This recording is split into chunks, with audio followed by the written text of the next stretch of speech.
Assalamu alaikum. Akalar, ökalar, ağalar, ece karındaşlar, mına bizden medrese bizden kat yolu.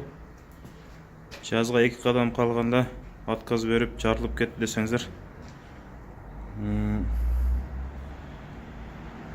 Азыр мінеке ұсталып келіп арқасын аштырттым мынтип.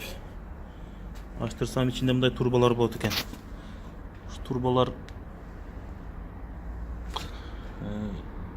иштебей турган болуп жатты. Ушу турбалар жарылып тур ушунун ичинден. Азыр эми башка бул турбаларды кайрадан түзөтүп чыккандан көрө башка жасаган дагы оңураак дейт усталар. Эми жазга барып жаңылайбыз деген оюбуз бар эле. Азыр жаңылашка туура келип калды эми бизге. Эсептеп чыксак 250 миңге чейин расход болот экен. Полный системасынан бери алмаштырганга. Кытайский батарейкалар дагы бар бизде. Алар дагы оригинал кылыш керек экен.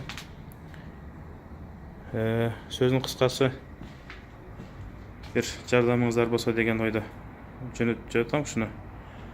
Алла Тааланын ыраазылыгы үчүн калыс жардамыңыздар болсо ушуну кайра тикелеп алсак. Башка тааныштарга дагы кайрылдык. Иншалла жооп болуп калат. Иншалла тез арада муну коюп медресени кайра жылтып жибергөнгө тез арада аракет кылабыз иншалла. Эгер мүмкүнчүлүгүңүздөр болсо мындай жерге салынып койсоңуздар